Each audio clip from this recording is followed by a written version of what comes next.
Hello, hello! And finally we are ready to start. Good morning, Daya. And finally we are ready to start. Good morning, Daya. Good morning, good morning. How are you doing? Um, it seems that you have How are you doing? you have the sound on the stream or something because now there's delay and I can hear my own voice through your system. Yeah, now it should be okay. Okay. All right. So what we are going to do today from zero to hero is to watch your latest session and microgaming network and going through the hands. Well, now we have my HUD here, but it should be okay. We have some kind of information. How has it been in PLO since the last session or coaching? Actually, I think my swing has been changing the direction and not that well actually. Okay. Now comes another question. How much have you studied starting hands? Some, but apparently not enough. I'm still having some troubles trying to figure out that if this is a good hand, and Yeah. I think I wanted to be like a bit neat, but then I ended up being a really nitty, and nothing just seemed good for anymore. If you remember the first time when we had a coaching session, I showed you a way to practice the starting hands with proper tools. Have you done that at all? A couple of times. Um, I think that's something that really bugs me a little bit still. Yeah. What about the practice of defining range? Have you done that at all? I've done that a little bit, but I think that playing these games is something that um, fucks my brain up since I'm trying to think about the ranges and how they should be for If my. yes, but Uh, if you remember, we talk about the practice that you should do before the session.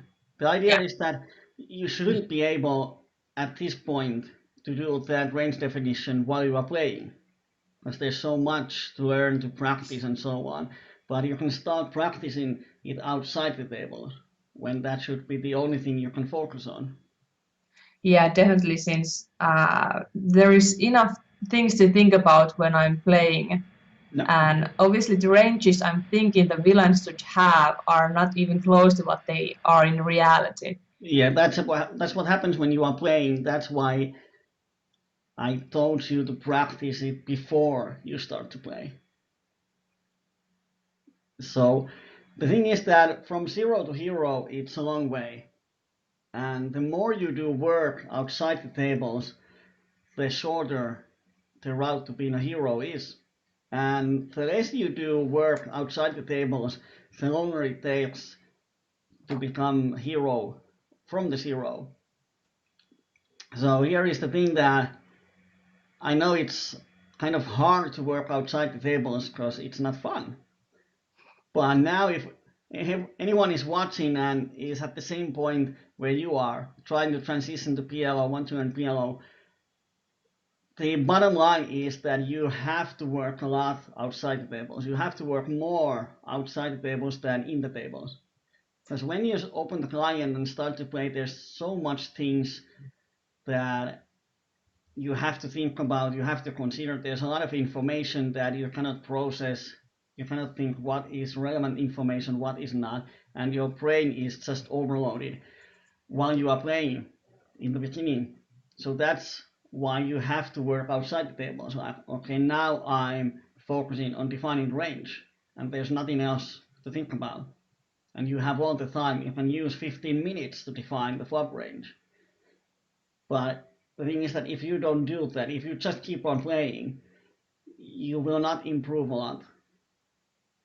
That's just how it goes. You Mm. can improve, but that's why people say that it's impossible to beat the micros. Well, it's impossible to beat the micros if you don't put any effort to learning the game. So most of those who say that you cannot make money in online poker are the ones who are not doing the work outside the tables. And I just saw an interview of one PLO mid-stakes winning player, and in his interview he said that the one thing what makes him so successful compared to others is that his work ethic outside the tables is really high. He's spending more time outside the tables than in the table. And that's why he is so successful. Then there are players who play 8 hours a day and use only a couple of minutes to really active learning. Because playing poker doesn't make you a better player, but learning poker makes. But let's see what has happened in the tables in your last session.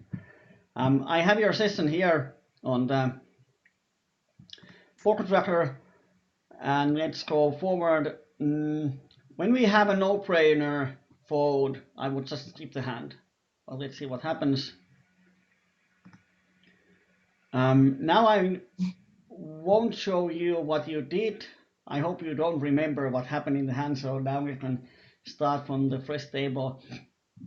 Would you complete here or fold?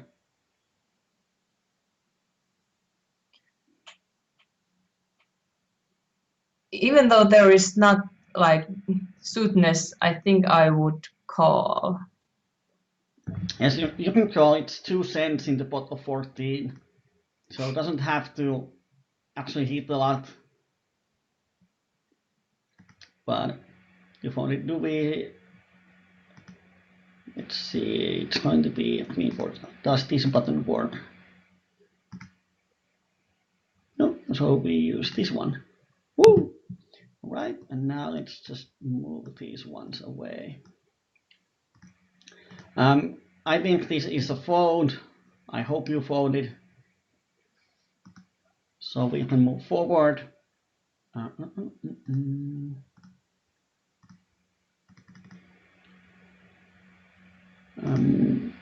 Queen Jack 7-3. Yes, you can fold. There's an imper, but this hand is really trashy. So we just fold that one.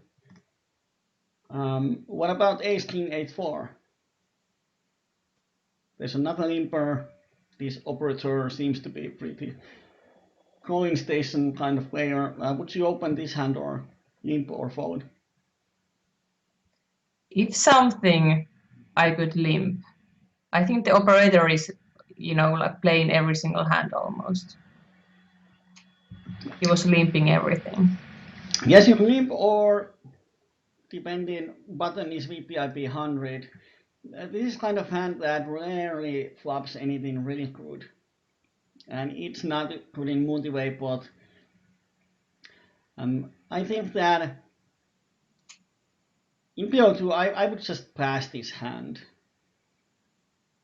If the 4 is any higher, then you can even open it, but it's kind of, if you limp, then everyone limps or someone raises, and then you end up in a really big pot with a hand that is not going to flop really strong.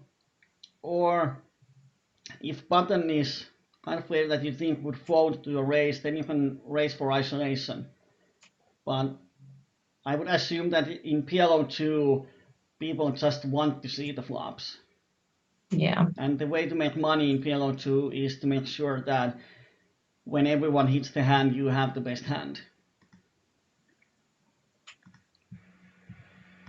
I think there that I don't want to get involved in a big pot with that hand, so I don't like raising, since I think most of the time when people are limping, they will always pay the raise amount as well. Yeah, 99% of the time, because they like their hand, and it doesn't make sense in PLO to limp fold when every hand has 50% equity pre-flop. Yeah. Ace King 9-7 double suited. What about this?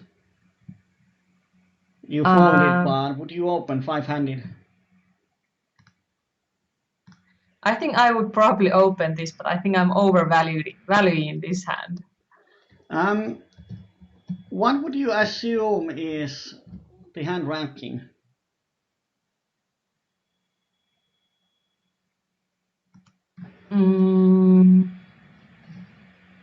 Well, now you can see it on my screen, but basically in six hand it's in top 6% of the hands.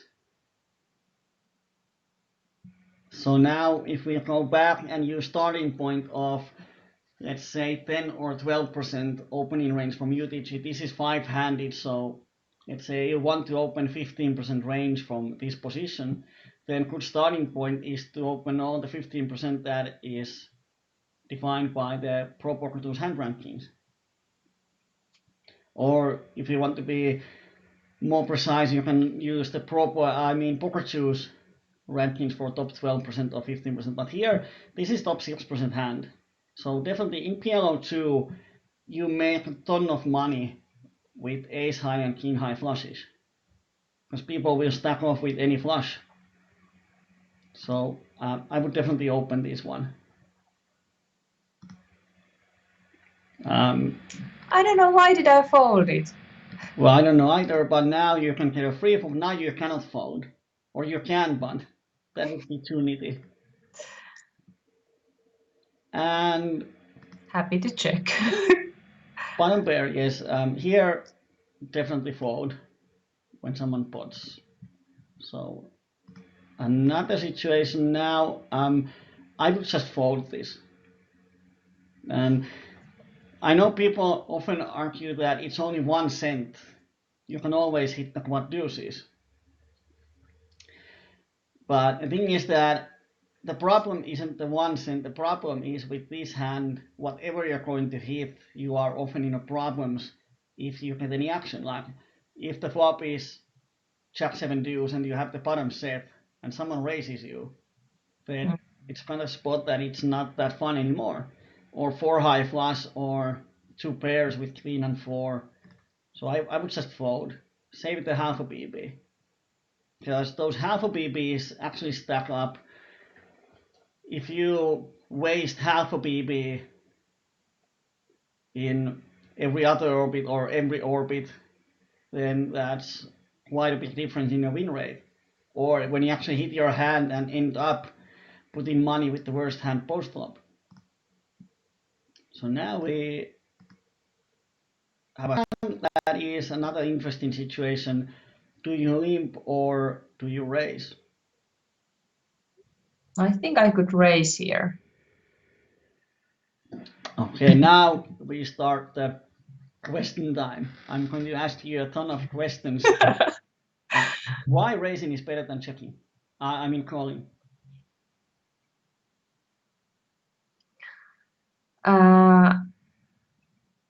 I think that if I get a good hand, I will get more value for it from the other people.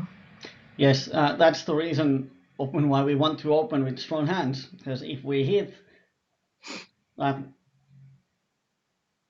often all the hands are going to hit the flops.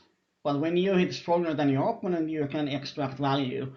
And with stronger hands, we want to build up the pot pre-flop so we can get more value post-flop. So I would definitely raise here. And ace, king, queen, a, when it's suited ace and king, it's a bit better heads up than multi-way. But you decide to limp, and then the min raise, and then there's a min raise of a min raise, and then there's a flat call, and now I hope you call.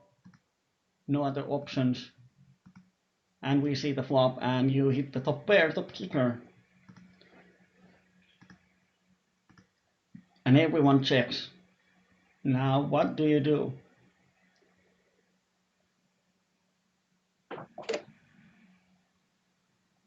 If this were a heads-up pot, I would be betting. But when there is four people in a pot, I kind of would be protecting the hand by raising, but not sure if anybody's gonna fold. Well, I assume that everyone are not going to fold. Someone is going to call you anyway. Yeah. Almost always. The thing is that if you bet here 4-way, then unless the turn is a queen, ace, or king, or eight, you kind of have to check it back on the turn, which caps your range. And then on the river, you often have a weak bluff catcher. So betting the flop here is to build up the pot, and you don't have a really strong hand most of the time on the turn or rivers. So I would check back here, keep the pot small and see what the turn is. And you did that, and turn is decent-ish, and now everyone checks twice. What do you think about the ranges? I think they're not too strong. I would say that when everyone checks twice, it's unlikely that anyone has a set or queen jack. Yeah. So that's why I would bet here top pair and cut shot. But you check, and then the river is deuce, and everyone checks. And now there's no point of betting. Worse hands are not going to call, and better ones are not going to fold. And we have here a flush draw. But I would have bet the turn. So turn is the best place to bet if you want to do that. Yeah, because all of your opponents have capped their range. You have the best hand a lot of time, and the only hands that beat you are two pairs, and you have decent equity versus two pairs. Yeah. There are so often happening 4-way, 5-way pots. Yeah. It's really hard to play those. Well, often, but now I learned this like 15 years ago. Rule of thumb for Hold'em: if someone checks twice to you, you can bet any hand. You can bet for bluff, because it's really unlikely that anyone checks twice if they have a strong hand. Yeah, people might be tricky or they might be slow playing that way, but most of the time there you have the best hand, and you can make them fold equity, and you can get value from flush draws. King 3-4-4, easy fold. Pocket jacks, 5-handed under the gun. Would you open or not? I wouldn't. But you limped. My advice is that unless you have a really specific situation, don't ever open limp. If the hand is not good enough to raise, then fold it. Because open limping is such a way that you tell everyone that you don't often have a strong hand, and you're out of position with the weak hand.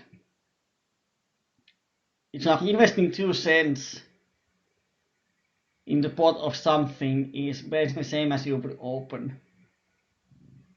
It doesn't really change a lot your pre-flop odds, but what happens here is that someone often raises, and then you end up playing even bigger pot. So I would just open or fold. Pocket jacks I would fold. And here what happens, we can raise, and you still have to put the same amount of money. But you have sort of capped your range. It doesn't really matter in PLO2, but what happens is that you still have to invest 6 cents.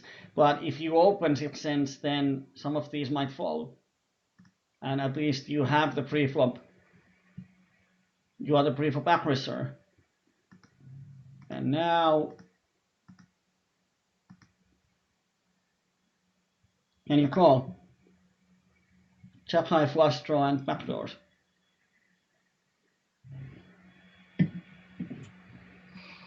There's a small bet and big raise afterwards. It just smells me that Icarus has something really, really strong, probably a set. Well, yes. Now, if we want to define a range for him, there is a lot more than sets. He has been super active. He's played every hand so far. And he has raised a lot of them. He has been really active. He's really aggressive. But yes, he definitely has something that he likes. And if there is an overpair, it's always better than mine. Yeah, okay. What if he has two pairs? What is your equity? If he has 10-6?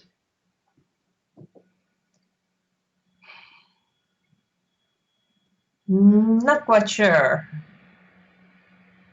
Any estimations? Probably not good enough that I could call that bet.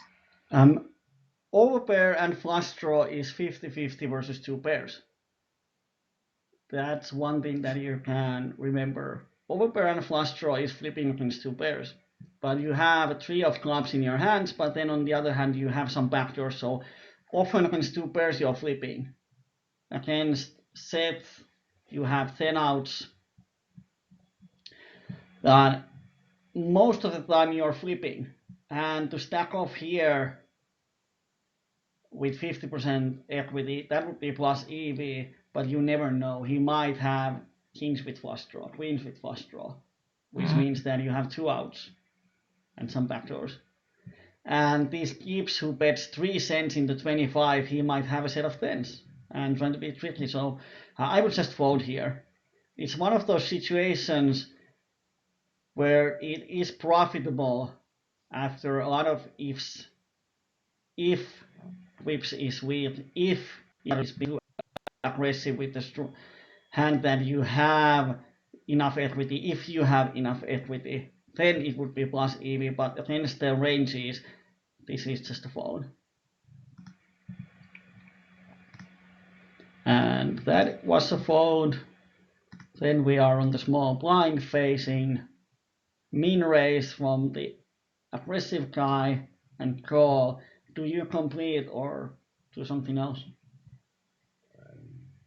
I think I would complete here. King Jack 7-9, you have triple cap in your hand. So to hit any kind of big draw, there has to be some specific cards.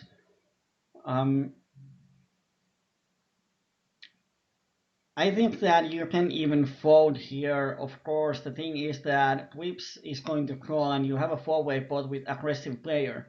So if you hit something, you get a lot of value. So it's a bit borderline. But there are just so many gaps that you have to hit the queen, 10, 8, two of those on the board to get any value. Or actually to hit the hand hard enough. So you can complete, but I think you can easily fold also. It's not strong enough that you're going to make a lot of money. And now you hit the bottom pair and cut shot. And now 75-0 player pots the flop. I hope you fold. And you do.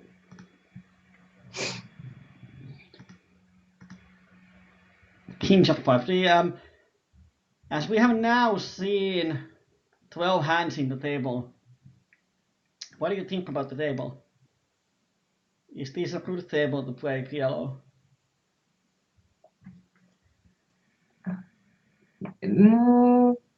I think it's hard, but probably profitable. It's super profitable. You have two huge calling stations. Like you have a friend on your left and you have a friend on your right. Yeah. And then you have an aggressive player here, but he has been pretty passive post-flop. Like in the last hand, he opened pre-flop and then just checked the flop. But whips and operator are going to give you a lot of money. Every time when you have these really high VPIP players on the table, like Icarus or Icarus, he's VPIP 100, VPIP 76, VPIP 83. They are playing almost any hand, so if you keep your range a bit stronger, then you can make a lot of money. What about here? Limp, raise, fold. Fold. Yeah, King Jack 5-3 is. It's kind of hand that you hope to hit something, but even if you hit something, it's not really nice. And what happens is this guy raises as so often, so you still have to play a bigger pot. And then you miss the board. You have to check. Everyone checks twice. Would you bet or fold? I mean, bet or check. I'm so confused. I think I would still check.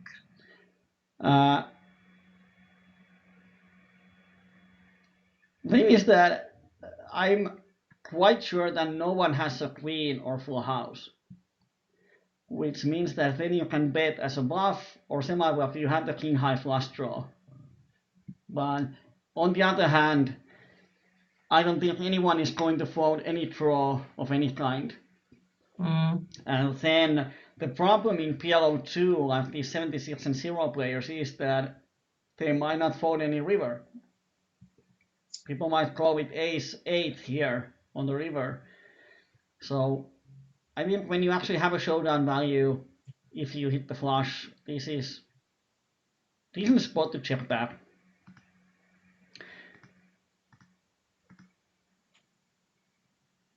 And now if this was PLO 25 or higher, I would bet here, because no one should have a hand that they can call you with, but in PLO 2 I would not bet.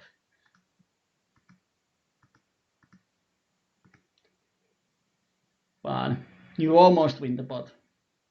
And here, if you bet, everyone should fold, but the problem in PLO 2 is that operator might think he has a full house, because he doesn't know the rules. That has happened so often when I bluff these boards and people call me with ace 8 and win with ace high.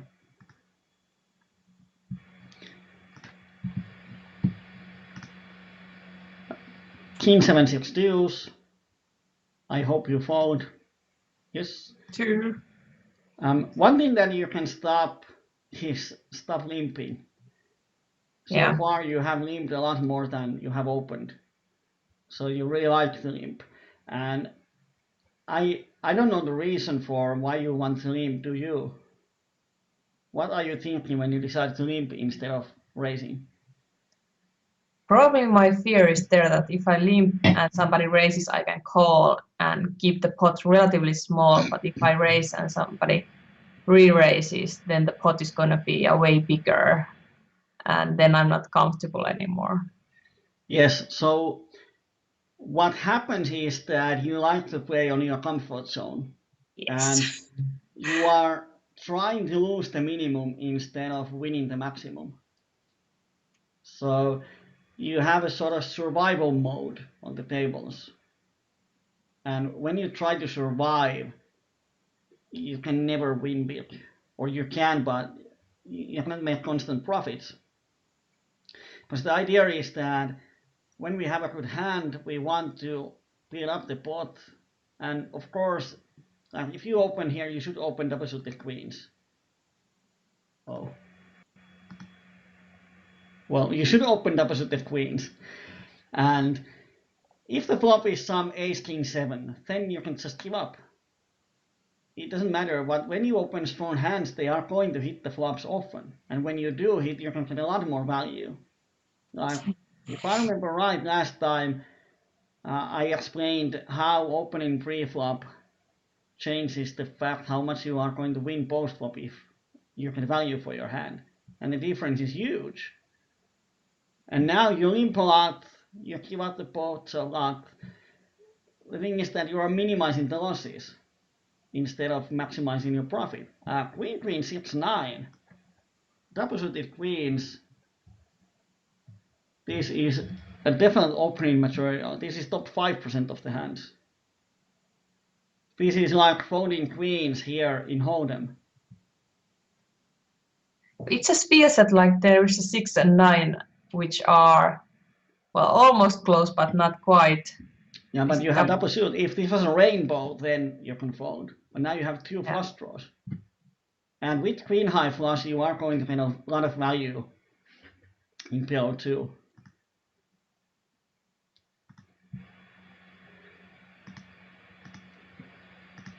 I have a feeling that you are going to complete here. No, I mean, double suited hands are, when your hand is double suited, it's a sign of sort of good hand in PLO. Of course, there are some crappy double suited hands, but often when your hand is double suited, the strength of the hand goes up a lot. Because now you have two flush draws you can hit. Like here, you have to pay 2 cents in the pot of 12 cents. So 1 to 6 odds, or 1 to 5, depending how do you want to call it, but I call it 1 to 6. You get a good odds pre-flop. Queen 10 can make some hands, you have 2 flush draws, and now, especially on this passive table, no one is making any crazy moves post-flop. The only crazy move is this guy raising a pot on the 10-6 deuce. So often, even if you hit the flush draw, you can draw it for pretty cheap. And if someone has a higher flush, they will let you know. So this is kind of hand that you can complete here. You are closing the action. You don't have to worry about opponents. So Another even hand, though it would be a 10 high, jack high, flush draw, I should appreciate more than, even though there could easily be like a higher flush draws. yeah, that 10 high flush draw is crappy hand when someone raises you.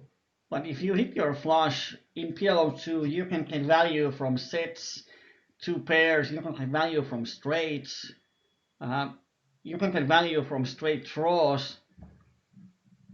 People are just going to give so much value even for the lower flushes, especially in PLO2. I'm here, double suited, crappy rundown, but definitely completion. Then we get the pot. Do you call or do you fold?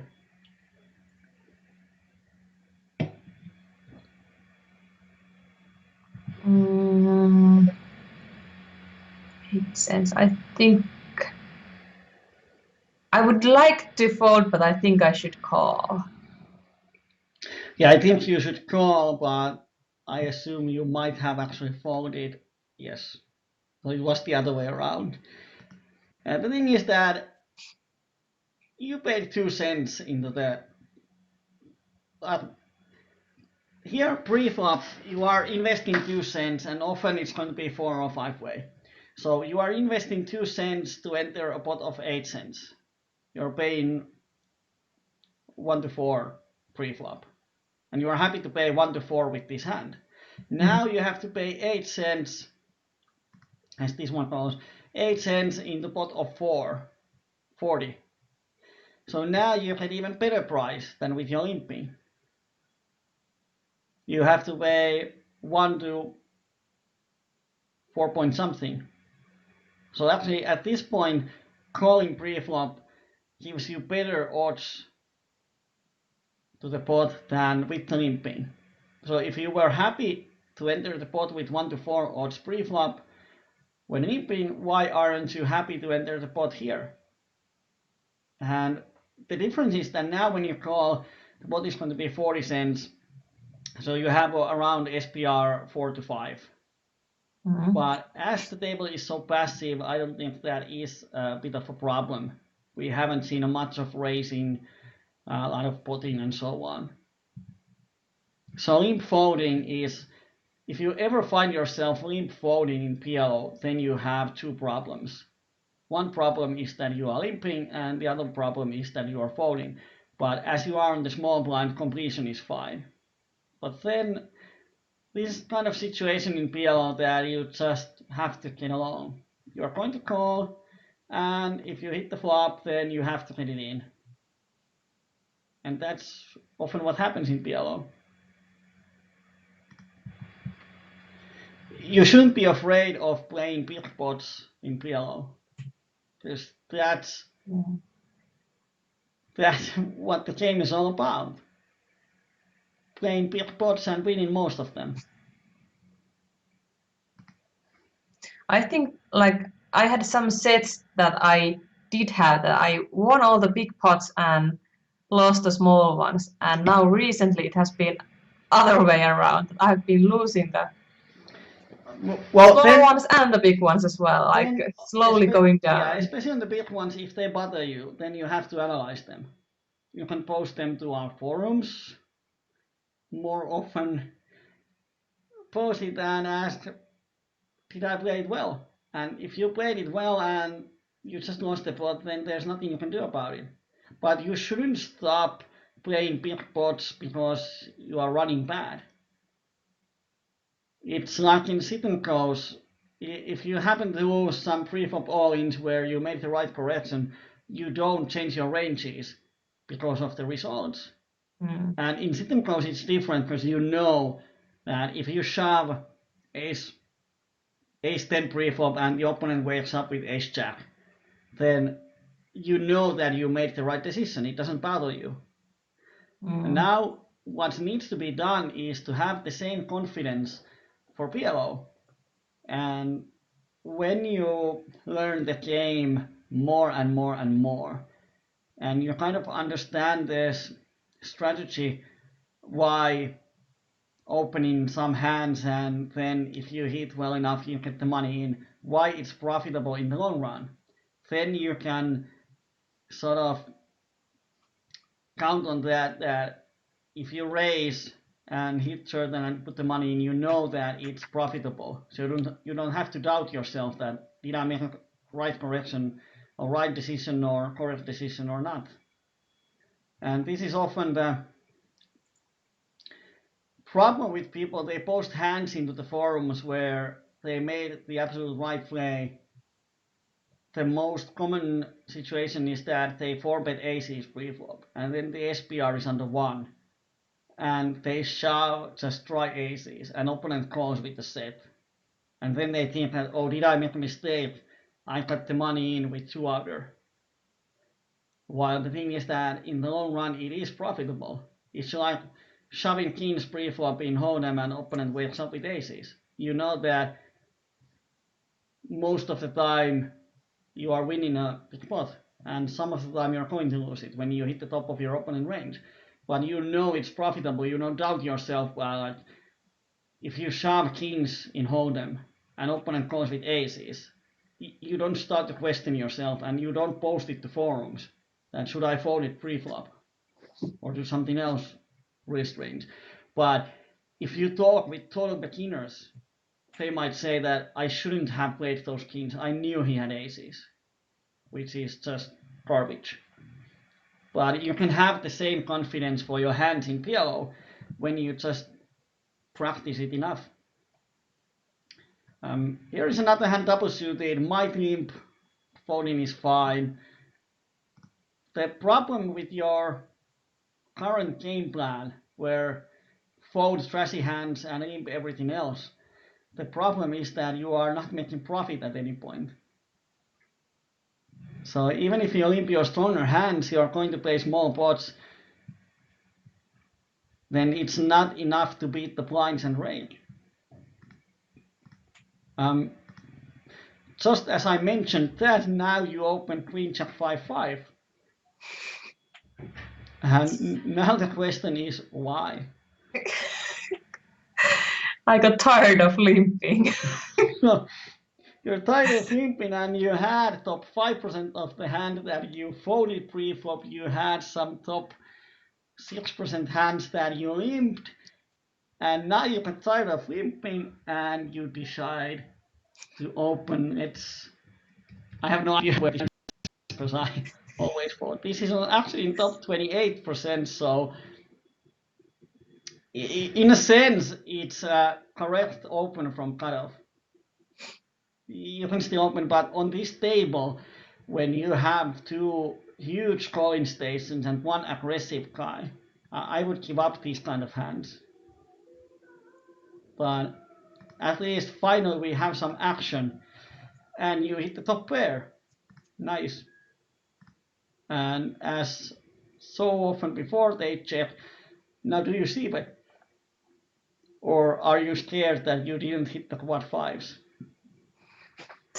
I think here I should c-bet.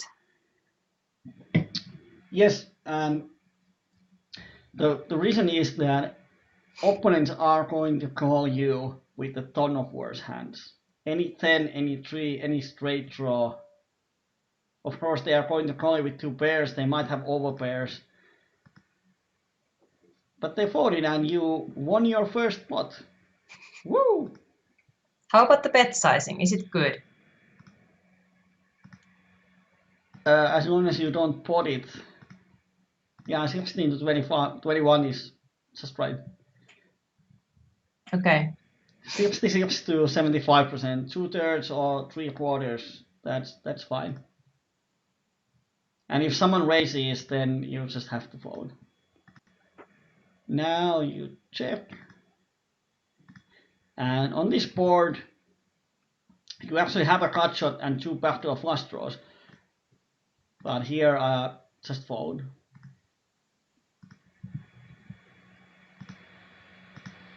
And I hope you fold this one. Yes. And then from the button, it's one of those situations that this is kind of hand that you can limp behind. Open limping is definitely no in my playbook, but with this kind of hand in this kind of table, you can limp behind. You might hit the set of sixes, you might get some value, you might hit the jack high flush draw, but no reason to start to raise this one. So here you can actually limp behind.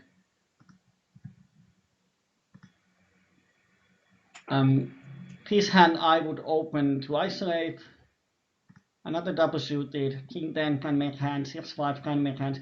It's not a really great hand, but you have double suited hand with some other ways to hit the flop. 6-handed top 16% of the hands. I would raise and isolate the limper. You haven't done this often, so I have no idea how the opponents react if you raise after a limper. If you raise and everyone just keeps calling, then you have to tighten up your range. But here, as a standard, I would raise. Most often they just end up keep calling. Yep. Which is great news for you. If I was on that kind of table, I would dance while playing because it's so fun.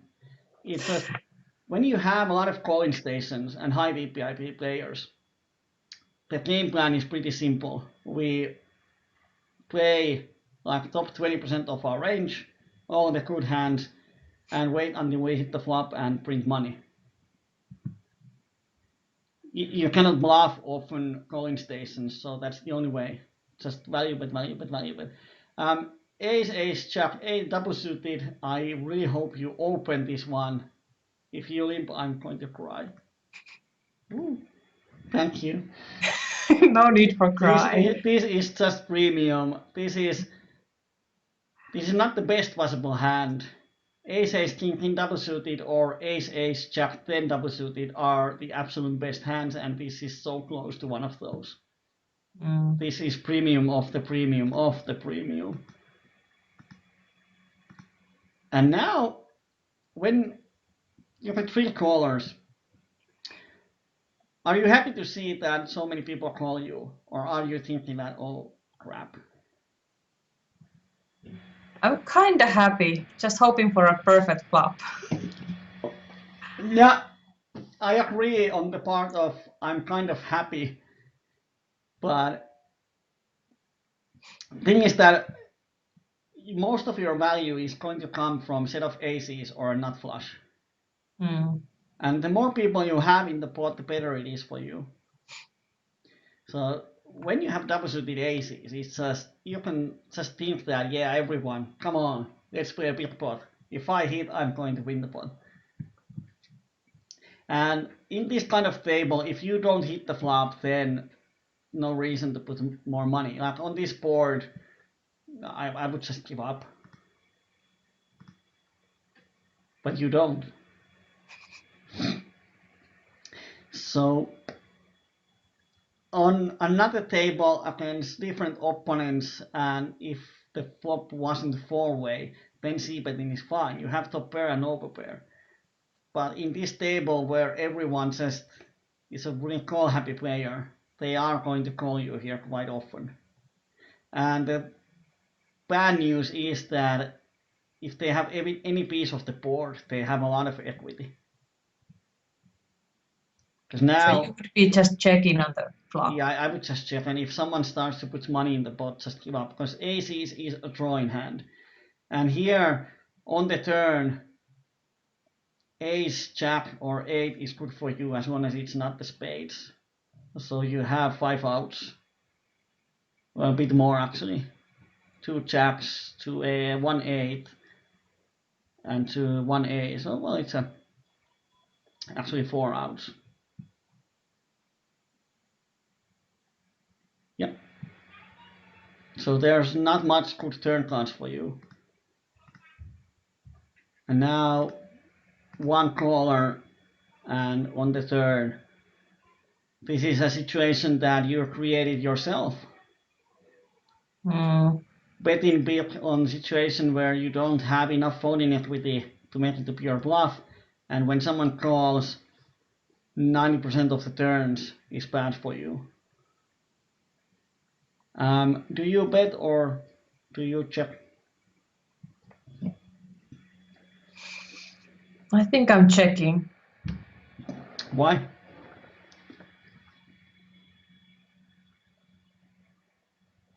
In a way, probably betting would be better because then Why? if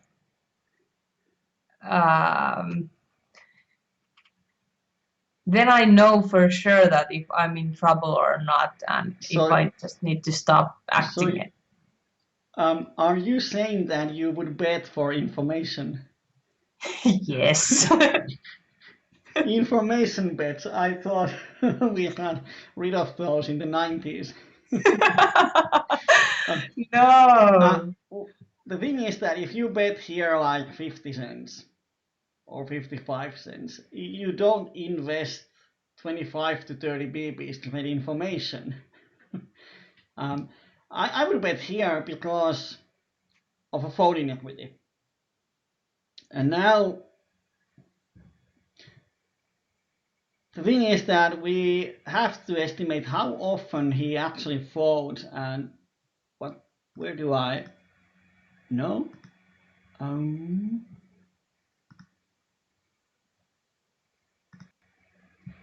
And here, let's see if I can use my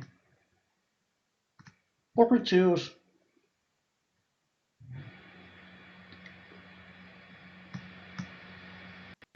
Oh yeah, it works. Now I just hope my computer can survive this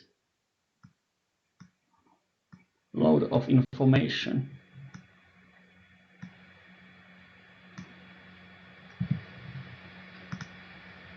Long ago is asking or commenting on the chat that why?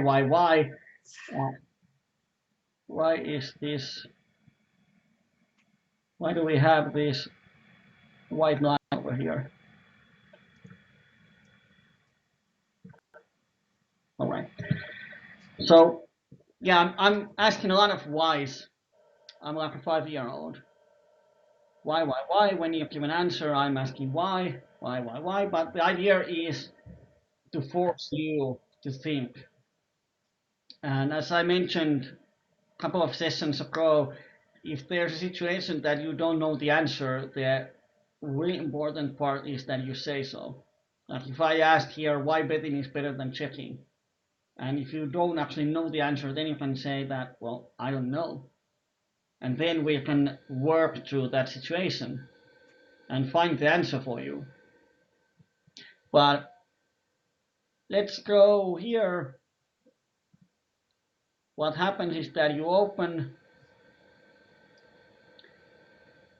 I hope that my computer can make this calculation anywhere.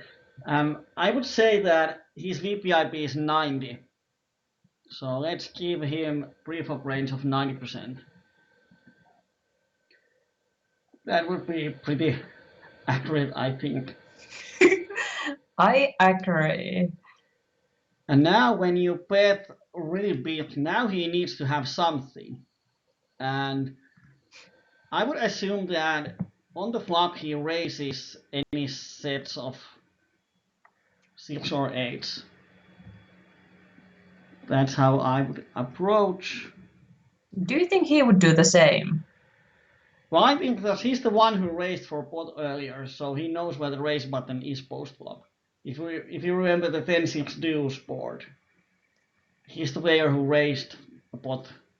I think it's a bit different than if somebody's raising like 2 cents to a 20-cent pot and then raising after that, rather than there when I'm raising like almost a pot. The people who would just call here with the set are the people who are liking the slow play. And he is 91, 48, 20. I don't think he is a fan of slow playing. Okay. He's a fan of aggression. So if he had a strong hand here, I'm sure he would bet it. So I would say that he bets probably even a set of threes. With two pairs he might not, because that's how micro players play two pairs. So his calling range here is any 3 plus, actually any 3, any 6, any 8 plus. So all the overpairs and 3 or 6. He's going to call with any flush draw, and he's going to call with, let's say, any open-ender or wrap. So basically any flush draw, any pair, any overpair, any straight draw is going to call you here. So now on the turn, if we assume that he's going to fold everything but the flush draws, flushes. Now we have to wait for a while. Okay, so he has a flush around 27% of the time, which means that if you bet like 60 cents here, you would make a lot of profit. Because if he folds everything but the flushes, he's going to fold 70% of his hands. So you have a huge folding equity. We can give him flushes and 7-9 if he likes to stick around with the straight. Even then he is going to fold 65% of the time. And if you bet 60 cents here, you need to be right of slightly more often than 1 out of 3 times. So if you bet 60 cents here, if he folds like 60 or 55% of his range, you are making profit. So even if we add the range and everything, if he folds half of his range, you make profit by betting here, or 55%. So now, even if we give him all the 2 pairs in this range, he sticks around with any 2 pair. Now his calling range is around 60%. And if he has a 2 pair, then here we can see you have still 9% equity. But even if his calling range is a bit wide, I don't think he's going to call with 8-3, 8-6 here often. He folds some of those. So as you can see, even if he has flushes in his range, he's going to fold a ton here. So that's why I might bet here. Of course, against this opponent it might be different, but let's assume that he is any more reasonable player that folds 2 pairs here. Then if he's only going to call with straight and some random set of tens that he picked up on the turn, he's going to fold over 60% of his range. Which means that you can bet 60 cents here, and if he calls, it's just top 40% of his range, doesn't matter. This time he had a hand. In the long run, you are making profit, and the numbers back it up. Okay. Of course, if you see him calling and then on the showdown he shows you some pocket jacks, then you make a note and start potting here with the flushes and printing money.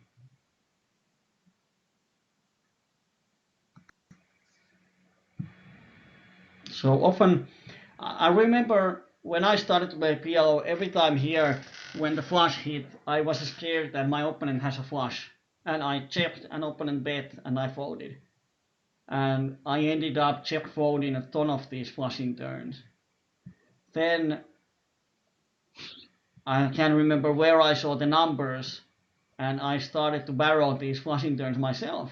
And it's amazing how often people fold here. But he checks behind, so now we know he doesn't have a flush, but there's nothing we can do. We go to showdown, and he had a set of sixes. And So now what? just how he shouldn't have. Yeah, it wasn't in our range, but that's how poker works. We made an estimation, and he was such a nice guy that gave us a showdown, and we can see that, okay, our estimation was wrong. So now we have to correct our knowledge, which means that when you were playing, I hope you made a note. At least you should have made a note, slow plays middle set on draw heavy board. Because it doesn't fit his player profile shown here. 91, 48, 20. Aggressive player. But this slow play with the sort of sixes doesn't fit that profile. So that's when you should make a note. So next time against the same player, when he calls the flop, now when you use poker tools, okay, he has a set of sixes in his range. So he definitely has a set of threes and probably a set of eights. So now calling flop doesn't cap his range, which means that in the future against this player you can make better decisions. Actually, I have one question. Nice. On the flop, should we consider that the player could have overpairs as well? Definitely. Nines, tens, jacks, queens, kings. And should we add those to that poker choose calculations? Well, it's in there. 8 plus. Oh, okay. There you can see 8 and 9, 9 to ace, ace.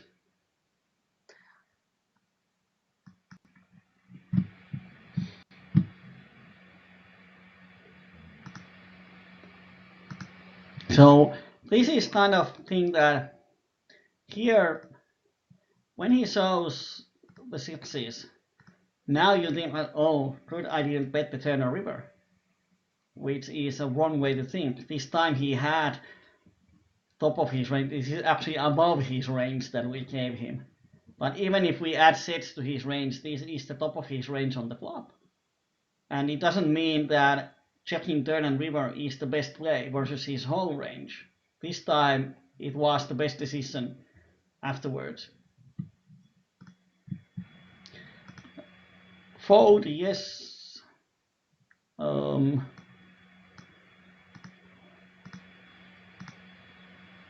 now Justin Bieber raises. Every time when Justin Bieber raises, you should be really scared. 9 and 5. Yes. I'm scared of Justin Bieber too. Yeah, he's a scary guy. This is one of those hands that actually on this table I would raise this one. This aggressive guy actually limps. He's opening 42%, of course, more sample size, but he's open 11 out of 26 hands, so he's opening a lot of hands. And he decides to limp, which means that he shouldn't have a really strong hand. So I would probably raise here. And the thing is that you raise. If you hit the flop, nice, then you can start to get value. If you miss the flop, then just take it easy. In these kind of tables, and especially in almost any PLO2 table, when you open pre-flop, it doesn't mean you have to be aggressive post-flop. If you miss the board, just step on the brake, give up, wait until you hit the flop, and then press the cash. But Quips does the raise for you, and you still have to pay a lot. And you hit top pair, cut shot, backdoors, and everyone checks. That's really good for you, because on the turn you don't hit anything. And I assume everyone checks. Oh, now he pots. What do you think about this pot?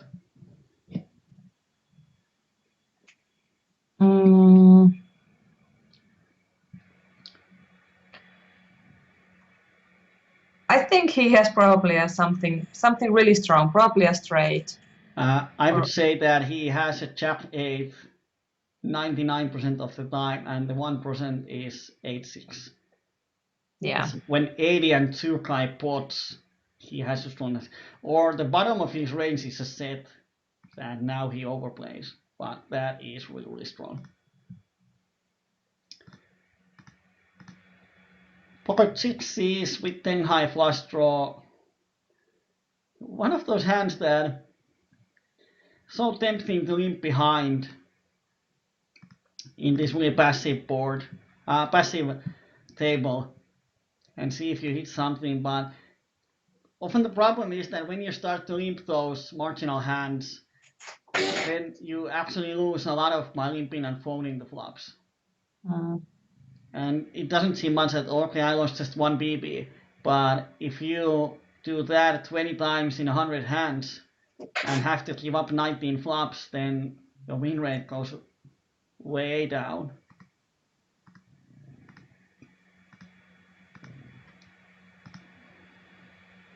And this is a fold.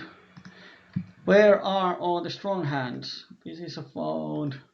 I think I didn't get any. Oh, you have had. You folded one of those. Here, 1 BB in the pot of 6.5.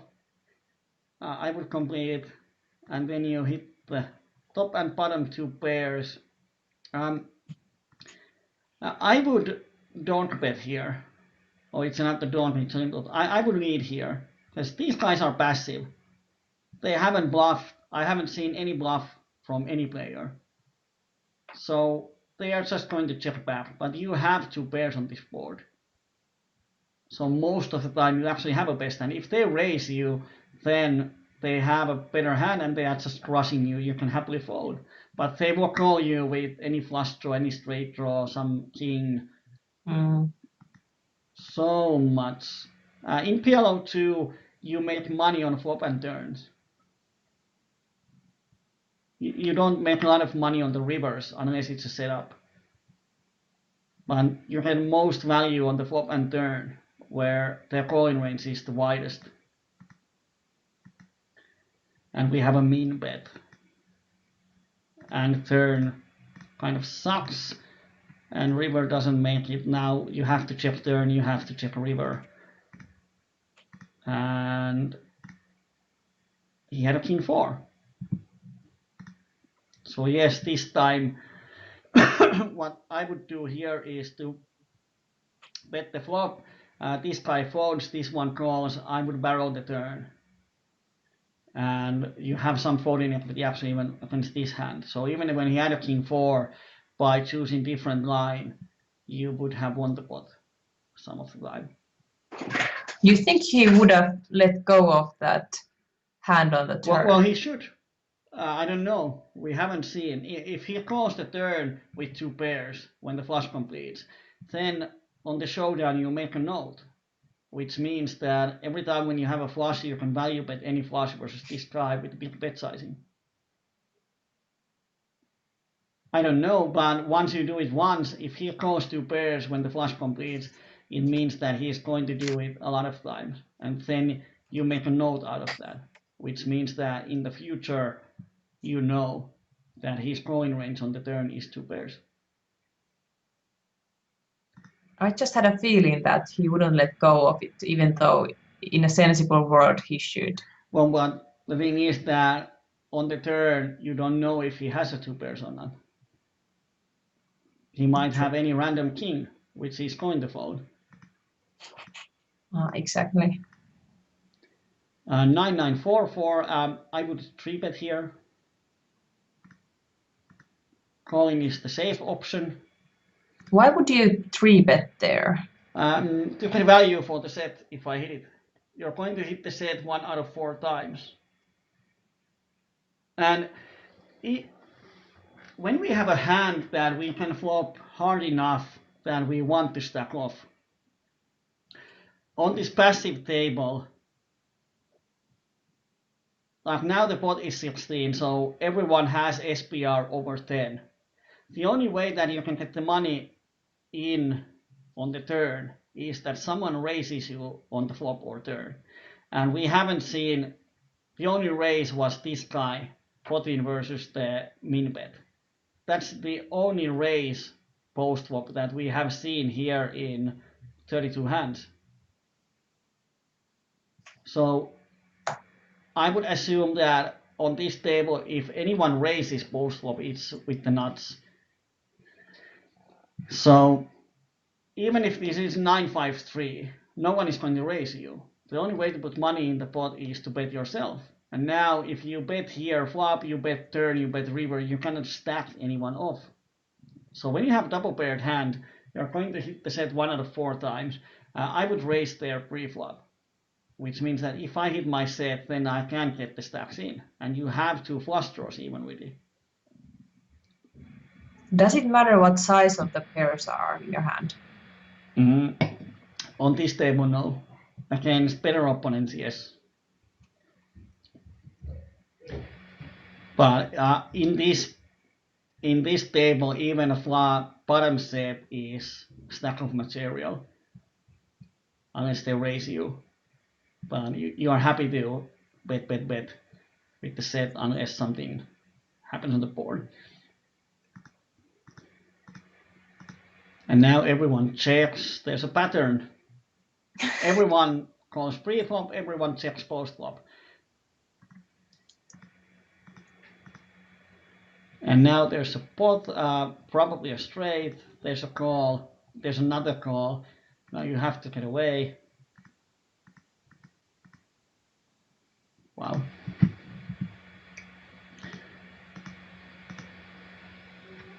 Ace, jack, 6, 3. As we can see, these people leave almost any hand. You can make a small raise here. Oh, you folded. On this table, even try is ace, jack is a strong hand. You can get a lot of value with top pairs.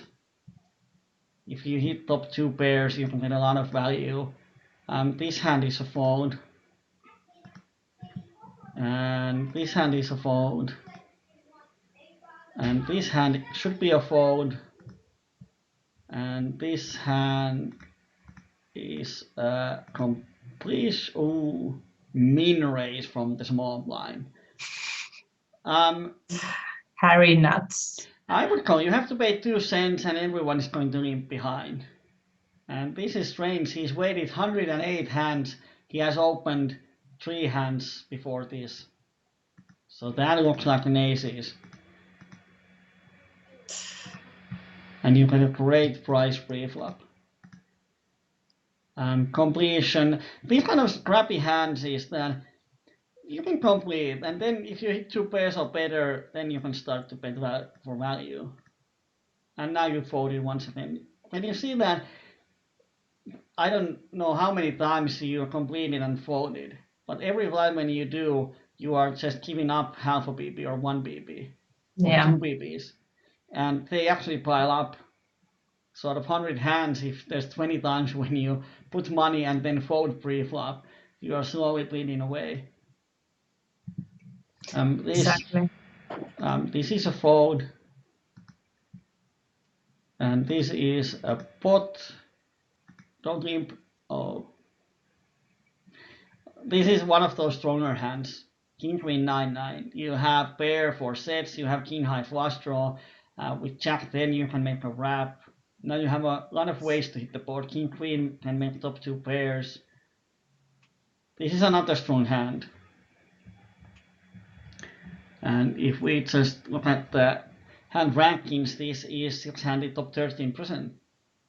And I would here raise like all the playable hands, good hands, around top 20% or 25. I would just raise. Because the idea is that your range is so much stronger than these other players' range. Is that when you hit the flop, you can get a lot of value. So I would raise 20 to 25% of the hands on this table after the limpers, and then wait until you hit the flop. You're going to hit the flops some of the time, as often as they are, but you're going to hit stronger ones.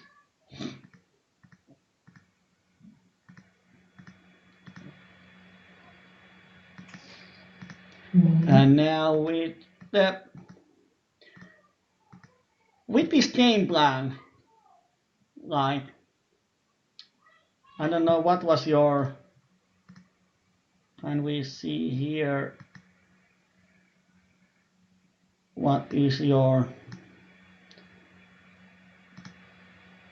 yes, your VPIP is around 24, pre-flop raise 12, and 3-bet of 4. So on this table where your game plan is to limp a lot of hands and be passive post-flop, now the question is, where does your edge come from? What makes you think that you can make profit on this table versus this time? Where does your profit come from on this strategy? Well, with that ideology, probably nowhere. I'm just turning myself into one of them. Yeah, it looks to me that you're playing the same game as they are. Yeah, and it Let's shouldn't see be like that. Let's see every flop and let's check the showdown and see who wins. It's like removing all the chips from the table. Just give everyone a hand and deal flop, turn, and river and see who won.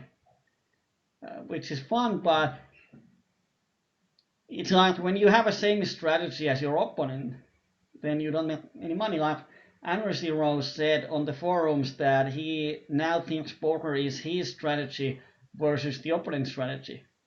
So it becomes a game of strategies, which is really well said. And now you have to think that, is your strategy superior against them or theirs? Definitely not at the moment. Yeah, at the moment it's not. There are some situations where it is, but overall it's like you're playing PLO 2 with them. Yep, that's exactly how I would put that too. Yeah, you have a one edge, which is that you fold these kind of hands, which they are going to call. But you have the reason it's bad for them to call with 80% hands is that you can exploit that, and you can exploit it by playing a stronger range and playing it aggressively, which means that they have to put money in with dominated hands and weaker hands. But now when you are not aggressive pre-flop, you are not really aggressive post-flop, you don't exploit their bad habit of playing too many hands. Now it doesn't backfire them anyway. They can play many hands and see the flops, which means that everyone wins the showdown on a turn. Jack 8-7-4, kind of on any other position I would open from under the gun, probably fold. There's a potential in the hand, but you might be dominated. Although on this table, I wouldn't be worried about being dominated, because people are so passive. Like if you hit the Jack high flush draw, you can bet 1-3 for value and then just take it to showdown. You don't have to overplay, and no one is going to bluff you. I haven't seen a single bluff yet on the table. So every time when you have a table full of opponents that basically doesn't bluff at any point, it's really easy to play. You don't have to worry that no one anyone is going to outplay you. Now free flop of total miss. And everyone checks. I've seen this before. And now everyone checks. Oh, now he bets full pot. That just doesn't make sense. The only hand it makes sense is pot and deuces. Well, why check the flop and pot the turn? Well, we don't know. So funny. And now you actually have a really strong hand. I hope you pot here. No. Oh.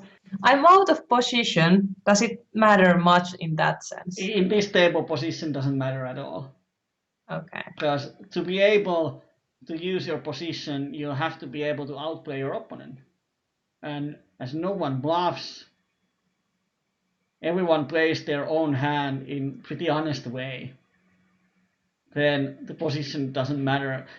In this table, the game is about who hits the flop and who wants to put money in on the pot.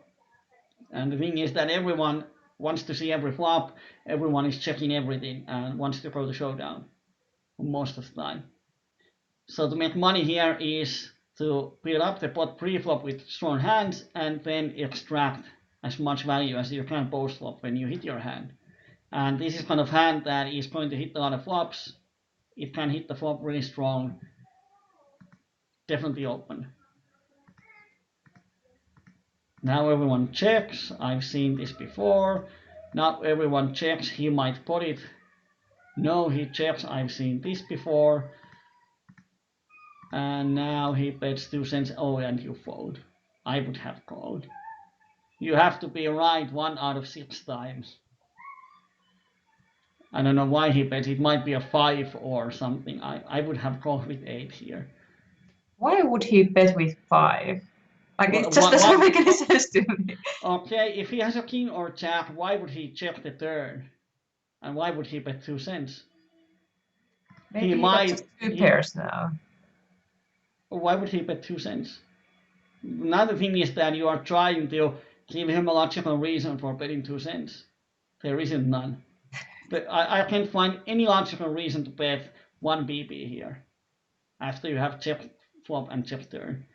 So he's not working in a logical way, in my mind or your mind. In his mind, he might be super logical. He might be even being super crazy and making a bluff here. So he's betting 1 BB as a bluff, and now he's really stressed that, oh my god, does this work? I have an ace high, I make a bluff, oh it worked, and he's super thrilled, pulling out the awesome play like Phil Ivey on the TV. He made a bluff, and then he tells his friends that I made a bluff. I was so good that I made a bluff. This is now, and one thing I would be happy to invest 1 BB to see what he has and make a note. If he has a set of kings, awesome. You paid 2 cents to get really nice information about him, like slow playing set of kings till the end. Or if you can see some ace high hand, then you have a note that okay, river min bet was a bluff. And that 2 cent investment can make a lot of money in the future.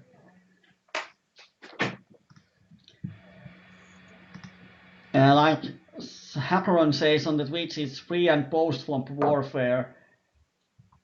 In this table, it's most of the time this is pre-flop warfare, and then post-flop plays itself. No one is making any moves post-flop, so when everyone is playing honestly, it's just a matter of pre-flop ranges and pre-flop play.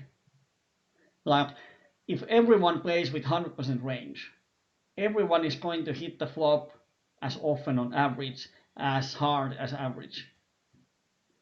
So now if everyone is playing every hand and on the post flop no one bets anything, like let's assume a game where the rules are changed in a way that after pre-flop there is no post flop.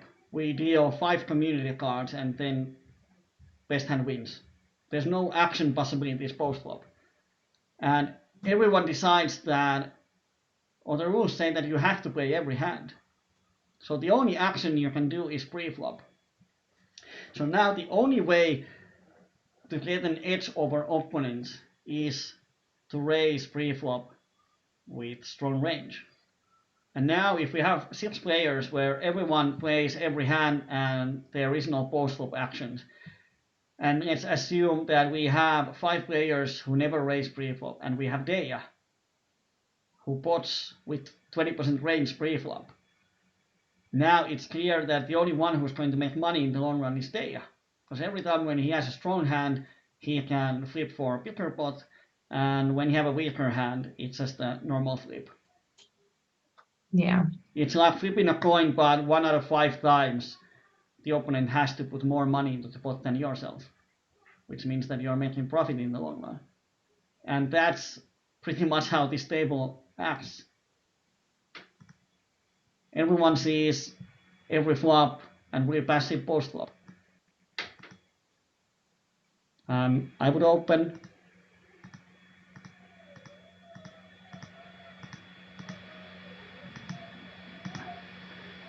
When he bets half a pot, then just fold. Oh, now you have a nice hand pot. Oh.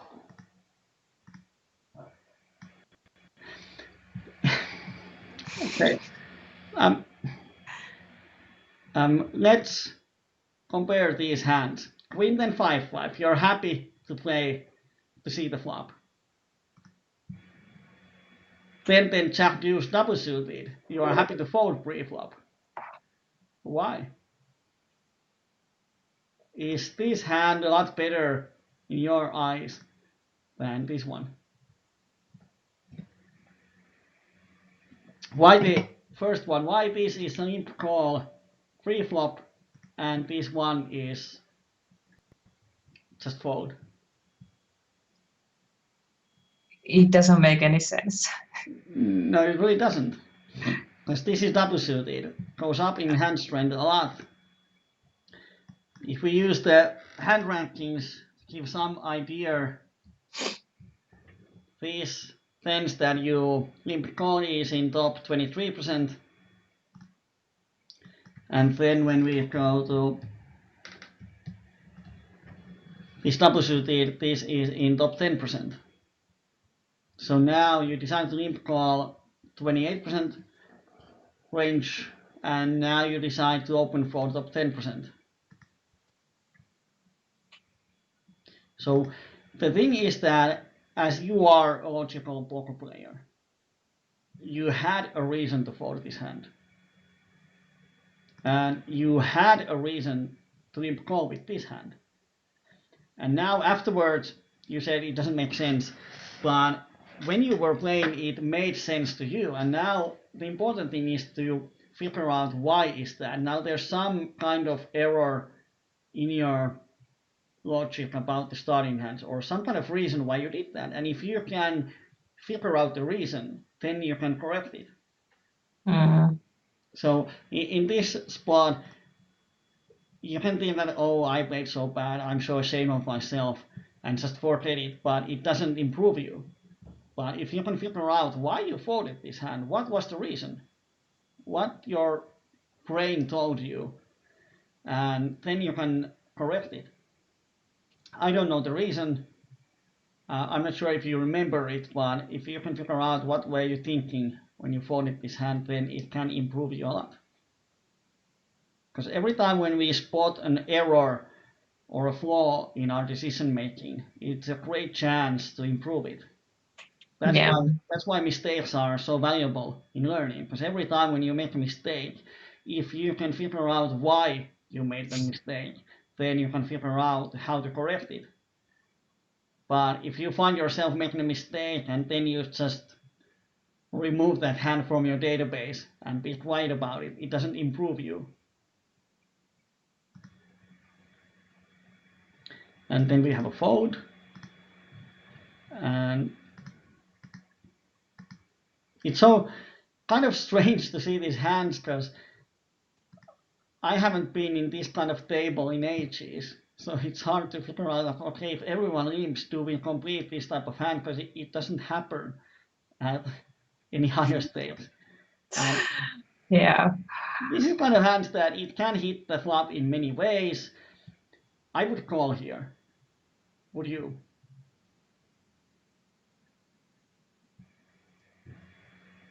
In a way, I like it, but there is quite a lot of too many holes in the hand. Yeah, there's a lot of gaps. Yeah, so, gaps is the correct word, yeah. Yeah, would you call or would you fold? Or would you raise? I probably could call. Why? It's a good price. And it could flop nicely. And then on the flop, you pretty much know if you are in a good or not. How do you know it? If I flop really good draws or not.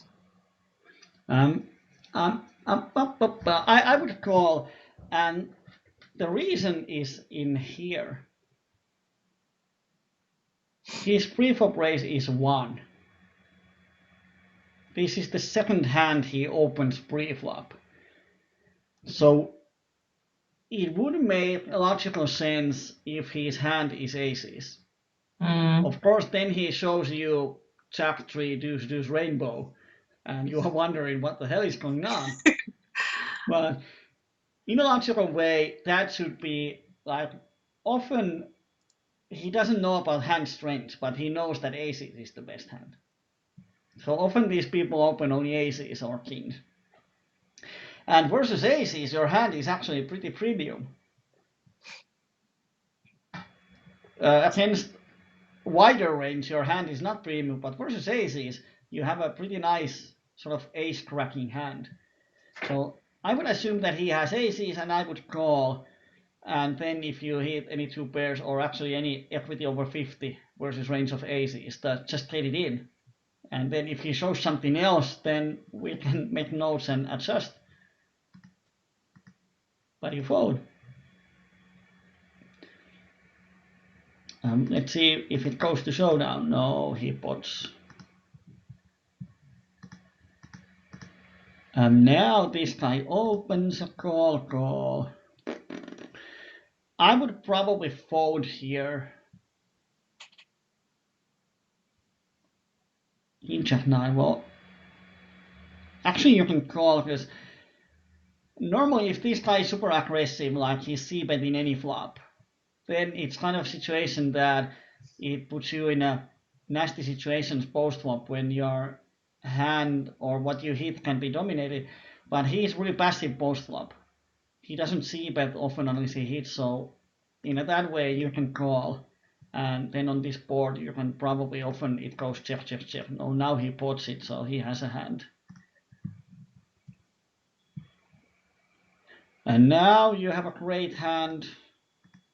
I hope you open for a pot. Yes, but it's not for the pot. It's 3 BBs. Somewhere in the 90s, the rule of thumb was that you should open 3 BBs plus 1 BB for every limper. And even with that rule, just put it here.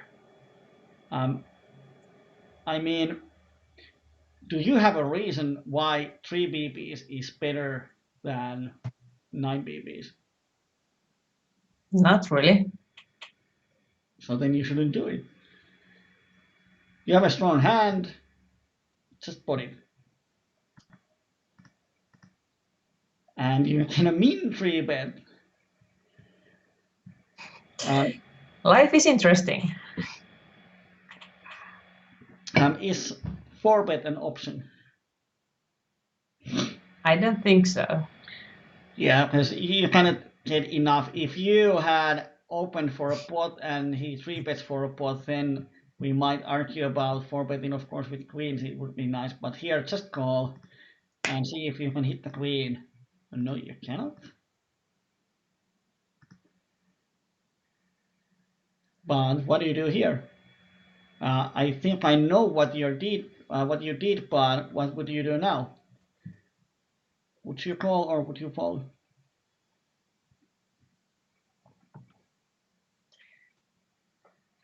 I would call, even though I'm pretty sure there is something better than my queens.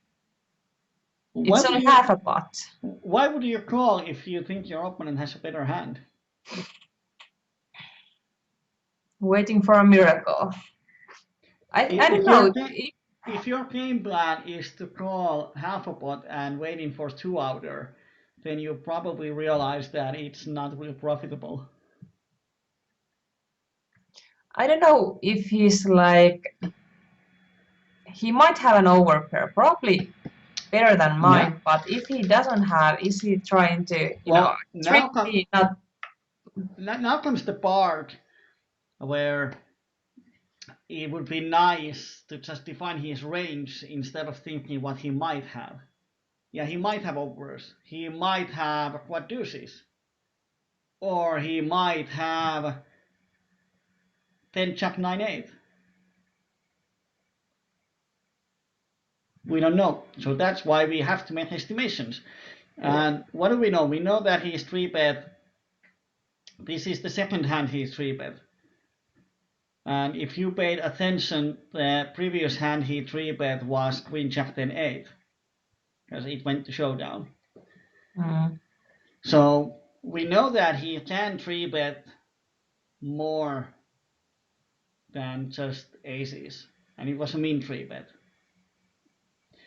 But we also know that he doesn't c-bet a lot, 4 out of 16. So now he actually decides to c-bet, which would indicate that he actually has a hand he likes. And I would estimate that he hasn't bluffed the boards at all before. So I don't think he is capable of betting this flop with some kind of rundown. So when he bets the flop, it's always because he likes his hand. Which means that he might have an overpair, he might have a deuce, he might have some, well, shouldn't have a straight draw, that's about it. But I would just fold here, because he hasn't c-bet most of the times. He has opened 16 hands pre-flop and c-bet only 4 of those. So he's checked 12 hands out of 16 instead of c-betting. And now he decides to c-bet, especially in a big pot. So I would assume that he has a hand, and against his range, your queens is just in a bad shape. And what happens here is that on the flop, you put money in the pot just to give up on the turn or river aggression. So unless the turn is a queen, you just have to fold whatever it is, and if he keeps betting. And this is a fold. This is a pot, but you fold. Let's see what our Bible says. Top 23% of the hands. This is the kind of thing that in this kind of board, ace high flush draw is really, really nice hand, because no one is folding. People are stepping off with flushes. You can bet if you hit the flush. And you have ace jack 8 can make top 2 pairs. You have jack 8 and 8-6. You can get some flush draw and straight draw kind of hands. I would definitely put this hand on this table. This is a lot better hand than the queen 10, 5, or what was it? Because this hand, the visibility is better. When the flop comes, you know if you have hit the flop or not. But with pocket 10s, it's often hard to know. This is a fold. This is kind of hand that you want to peel the flop. If you hit it and you hit the flush draw, and this guy pots, so you have to fold. And this is a fold now when there's a raise. Nice. I would pot this just for the ace high flush draw and ace king for the high card value. Even though the 3 and 8 are pretty useless. Yeah, because the way we make money here is like you open pre-flop, and if you hit top pair, you can see bet for value, because the calling ranges are so wide. Often the game plan here is to open all the good hands and extract a lot of value on the flops. Then on the turn you can extract some value, but on the river you don't. Your game plan is not to go to the river and there make value. You haven't got a single penny for value on the rivers. And you actually haven't got, I can't remember many hands where you have got any value on the turn either. And in this session you haven't got any value on the flop either. But the thing is that when you think about their calling ranges, it's the widest on the flop. On the flop they call with almost anything. On the turn, when you keep betting, they fold the weakest of their hands. And on the river, they will only call you if they have hit their hand. So you get most value on the flop. That's why your focus should be on value betting the flops. Then when they call the flop, you have to estimate, is my hand good enough on the turn to value bet? Here I would bet semi-bluff. You have the nut flush draw, you have the tree, you have overs. If they fold, it's good for you. If they call and you hit your flush, you end up winning a really big pot. But when you didn't, now you have a decision time, call or fold. Which one is better?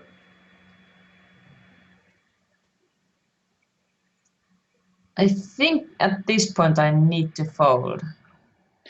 Okay, let's assume that your flush draw is alive for all of the 9 outs. How often you're going to hit the flush on the river?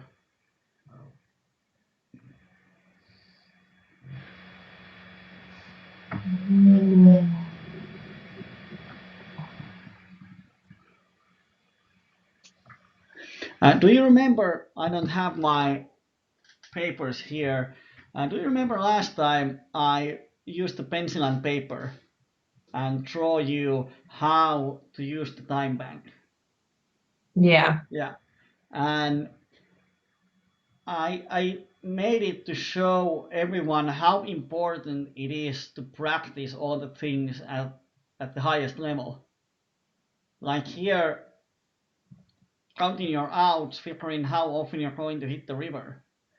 Now, if it takes 20 seconds from you, it's impossible to do that while playing. So that skill is not used when you are playing. But if you practice it hard enough to know that, okay, I have 9 outs, it's going to hit certain amount of rivers, and if it takes 1 second, and now you have 29 seconds to think, can I call here? Do I have direct odds? Do I need implied odds? Can I get them? And so on. So here we can see that you can definitely work more by counting your outs and knowing how much equity those outs give you. So when we started, I gave you a rule of thumb that it was the 2+2 formula. Do you remember that one? Outs times 2 plus 2. Yeah. So that's how often you're going to hit it, one of those outs on the next street. So with 9 outs, how often is that going to be? 20%. Yeah. So you're going to hit the flop you're going to hit the flush on the river 1 out of 5 times. So now comes another question. How much you need to win value on the river if you call 16 cents here with your flush draw? Do I need to calculate the quibs in there? I would assume that this IFRS has a straight here. So 3 is not an out for you. So we can assume that 10 of spades and 7 of spades is also out. So you have 9 outs, you're going to hit the best hand 20% of the time. Do you have the odds to call 16 cents? And if not, how much you need to win on the river to justify a call here? 16 cents is more than third. In PLO, 33% needed equity is the maximum because it's a pot limit for calling. But I think I sent you, when we started, a PDF file about implied odds. Yeah. Yeah. And here is the thing that most people know how to calculate implied odds when they have a time. But if you cannot do it in a couple of seconds, then you cannot use that skill either on the tables. Like we can see here that now we have figured out this, can you call or not, for the past 3 minutes. And The idea is that you should practice those mathematical skills so that you can tell in 5 seconds how much you need to win on the river. Then you can use it when you are playing. And that's why most people don't ever get as good as they could. Because they might watch a video about mathematics and then they think that, yes, now I know how to calculate my equity and I know how to calculate my implied odds. But they are not in the highest level, so they cannot use it on the tables. My method for implied odds is that you're going to hit it 1 out of 5 times, which is 20%. So to justify a call, you need to win your investment 5 times back. So if you want to invest 16 with 20% equity, you need to win a total amount of 80 cents. Yeah. And after your call, if Quips is going to call or not, we don't know. If he folds, then the pot would be 52 cents, which means that you need to bet 30 cents as value. So the question is that if Quips fold, river with spade he checks, and you bet 35 cents, would he call with the straight? So that's the real question. If the answer is yes, then you should call. If the answer is no, then you should fold. If the answer is really close, then I would call because Quips might come along. And if Quips come along, then the pot is going to be 64 cents, which means that you need to bet like 20 cents to make it justified call. So mathematically, I can see that calling might be profitable if this guy calls with the straight on the river. We don't know. If we think that he is check folding, if a flush comes, then we cannot call. But I so hope that there would be a spade so we can actually see if he called or not. And for some reason he checks. At least now we can get the showdown and we can see what he has here. And this is one of those really weird moments. Yeah. Well, you didn't have many outs because they have all the spades in their hands. Yeah. So, I and he had has thought pocket that. sevens, so yeah, there wasn't that many outs. You had 4 outs. Yeah. So kind of crappy, but he raises here with pocket jacks and pot shots. So now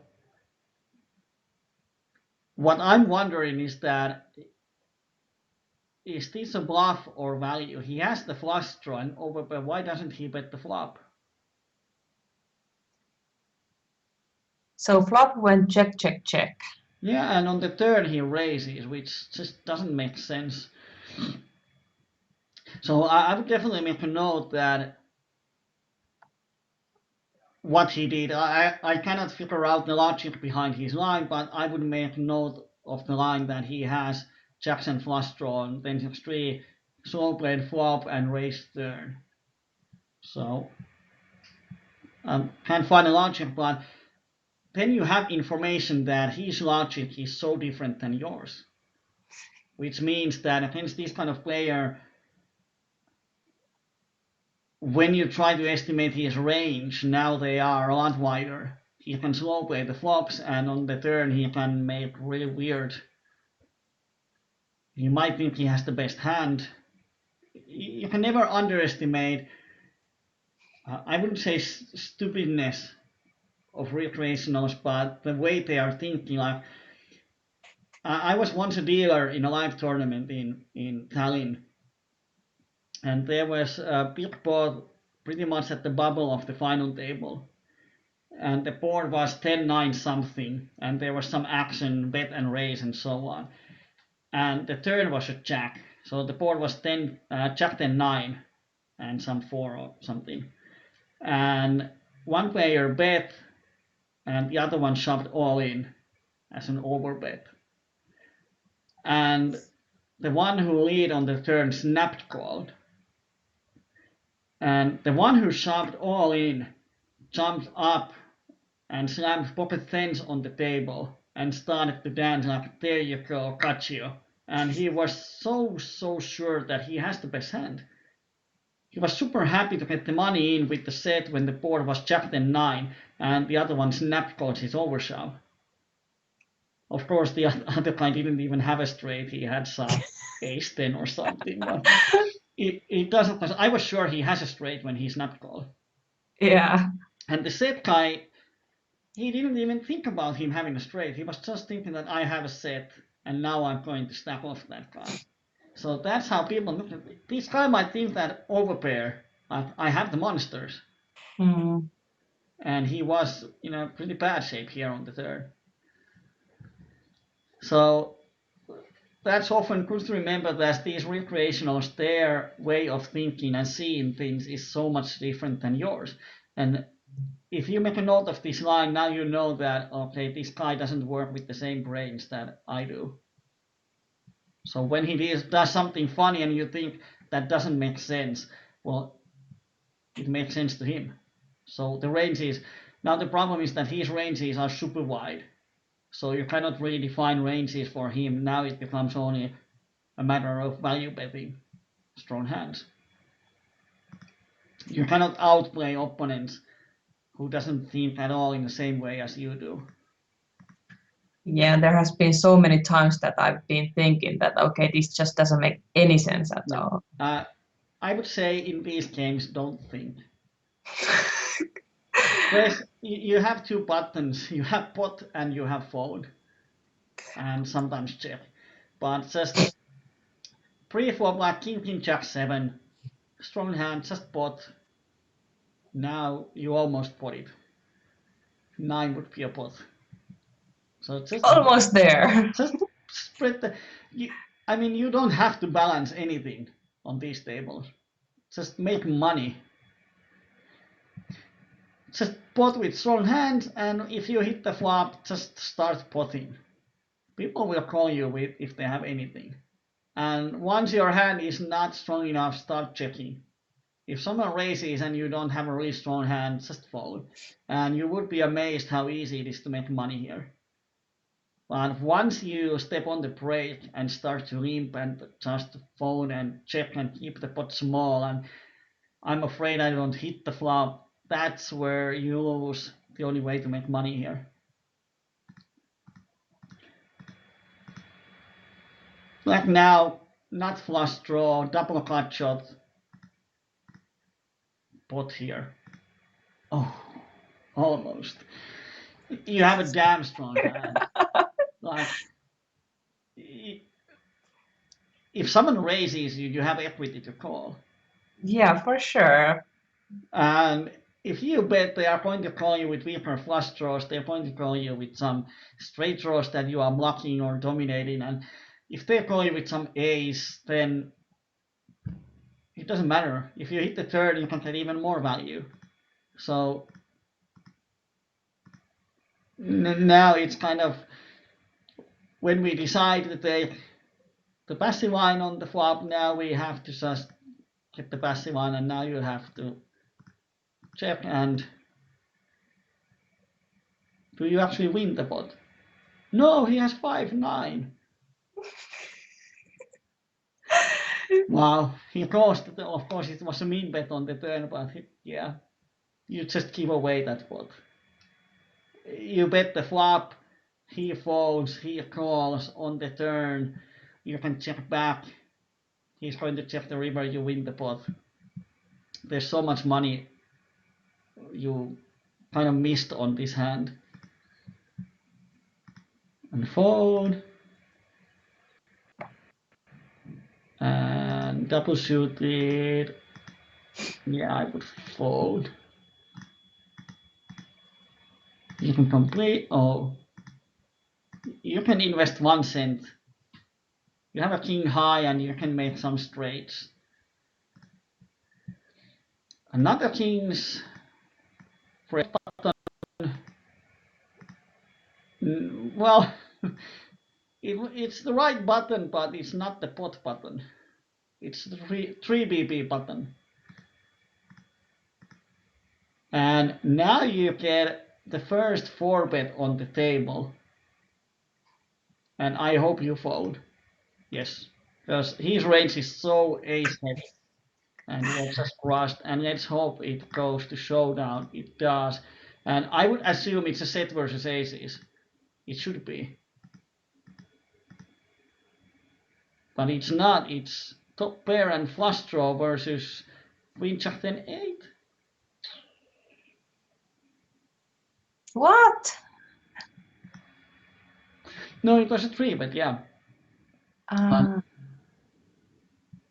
Well, I would say that it's a standard for both of them if they were good players. But like in here, of course, what he should have done is to check raise the flop. But he has top pair and flush draw and even backdoor flush draw, and he has top pair and flush draw and straight draw. Actually, top two.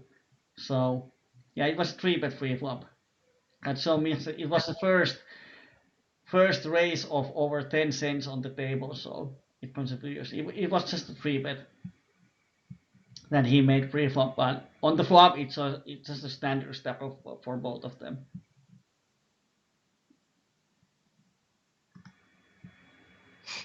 And your fold, even to a pot size, all of his previous 3-bets have been min raises, and now he pots it, so I would have folded on the button with crappy kings. Now you finally pot crappy queens, or it's not crappy, it's mediocre, but this is the right decision. And on this board you should see bet, yes, because he's going to call it with ton of hands, and he folds, but at least you win the pot. If you just check to the showdown, he might outdraw you. And that's a fold. And that's a check, and I would bet top pair, head value from flush draws 7 8, 7 deuce, straight draws.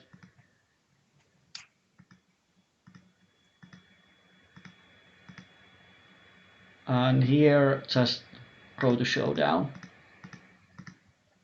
And he had just about a little higher ace, so no problem there. Oh, now the opponent changed. Yes, fold, fold.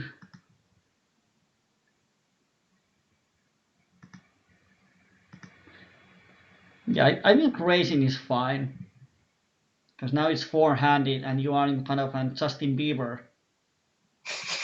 Is this the second hand he's playing? He hasn't done anything. He's just sitting there, and now he 3-bets. So if either one of these tens is any other card than king or 8, then it's an easy call. But now just get away. And is it aces versus aces, or yeah, that happens a lot. Funny thing is that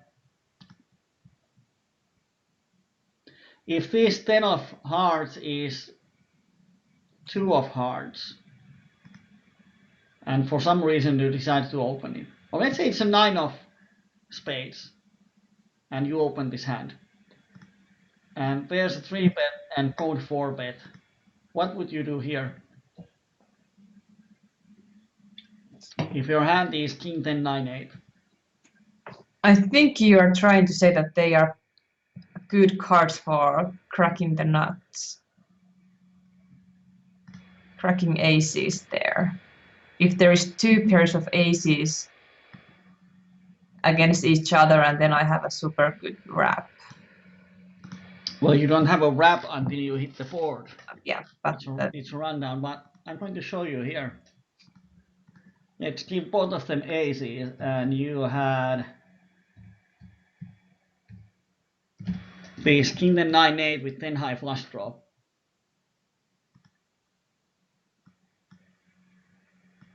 This is what happens.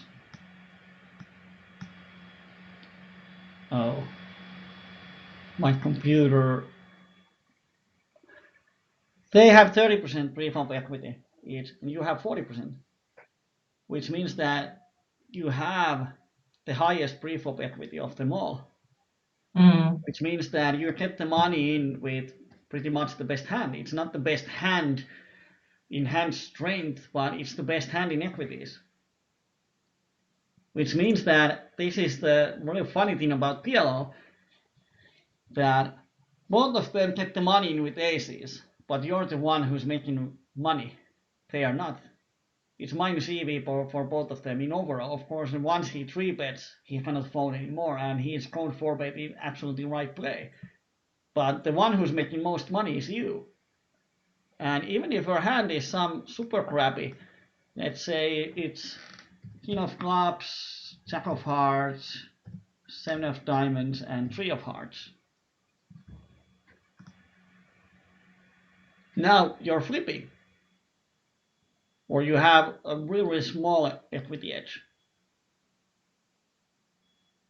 So even with these really crappy hands, you can still stack off if there's any dead money. But as kind of asking what this equity of this current hand is, thing is that often these pocket pairs actually hurt your hand, and this is pretty much the same equity as they do. Of course, most of the time you don't have exactly this equity. If your flush draw is alive, like neither one of them has a diamond flush draw, then you often have the best equity. But if they do have, then your equity drops a lot. But this shows how the pocket pair works. It's not good to stack off here, and if you didn't have a pocket pair, then it's really profitable to stack off here. So one really strange thing about PLO is that sometimes the worst hand has the best equity. Yeah, that's something that definitely needs to be remembered. And let's see the final hand. You hit the top 2. Now in this table, this is just bet 10 cents. Oh! Finally, in the last hand, I catch you right. And they fold. Nothing you can do. They both missed. Karen is asking about double paired hands. Let's put up the double paired hand with one suit if they both have aces. As you can see, double paired hands, now the equity goes all the way to 40. Often, as a rule of thumb, when you have a double paired hand with at least one suit, as long as you don't fold it pre-flop, you are never making a huge mistake. Really hard to find a spot against ranges that calling with or raising double paired hands would be a bad play. I think last time when we went through some hands, there was some spot when I had like really small 2 double pairs, and that wasn't a good play pre-flop. Yeah, if they both are small double pairs and it's a rainbow, then it's kind of a situation that you don't get a lot of value post because you're always going to hit the bottom set. And if there's any aggressive players or some other times, but on this passive table, even bottom set is really strong hand. So that's why I said most often. If you have some really 7-7 deuce deuce rainbow, then that's not good enough. But when we add some suits or the pairs are close to each other, then the hand strength goes up. So if you want to really have a rule of thumb and you categorize all the double paired hands, then if you have to just give yes or no answer, should you play double paired hands, then as an overall you should. But as with all the ranges, it doesn't mean that you have to play the worst double paired hands. So removing the worst double paired hands, rainbows, really small cards, then there are situations where you can fold them, but like 10-10-8-8 it's enough. you can make straights and you will hit the set 1 out of 4 times. And when they have ace-ace, they are often blocking all the possibilities to hit the sets. So do you think that in that situation, if I would have had that 8-8, 10-10 hand, would the correct call was to just ship it in? No. I think the correct line is to call. Because there's always a chance that this guy doesn't have aces.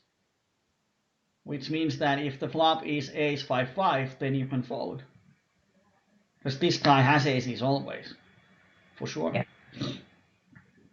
Or if you call and the flop is 5-5-5 and your 4 outs doesn't have enough equity, you can fold. Because the idea is that they cannot fold on any flop, at least him. But if you can fold at least one flop, then it's better to call. You can increase your EV. It would be plus EV to shove, but it's more plus EV to see the flop if possible. But of course what happens is that he 5-bets and the money just goes in anyway. But I would just call to give yourself the option of saving some money when the flop is really bad for you. But if I'm calling that 3-bet pre-flop and the Justin Bieber is raising on top of that, yeah, I'm supposed to call that every single time of the day. I don't understand. Like pre-flop, even though I'm willing to call those raises and there's somebody still acting after me, and it has he has a possibility to 3-bet, 4-bet, whatever 5-bet it is, then I just need to call no matter what. Well, if you have 10-10-8-8, then there's no reason to shove pre-flop if you have the option to call. Especially when you can put one of your opponents in the range of ace-ace. Because then there are some flops that you can fold if the money doesn't go pre-flop all in. And if you hit the set, you can still stack off your opponent quite easily, because the pot is so big.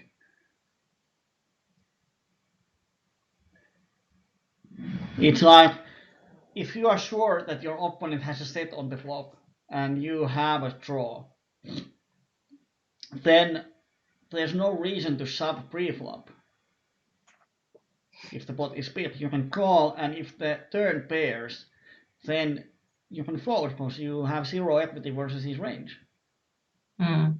But if the board doesn't pair, then the money goes in. Or if you hit your straight and the pot is big enough so the SPR is under 1, he's still going to call you. So if the board doesn't pair, the outcome is the same as it would be with the flop all-ins. But when the board pairs, you can save money, which makes a big difference in the long run.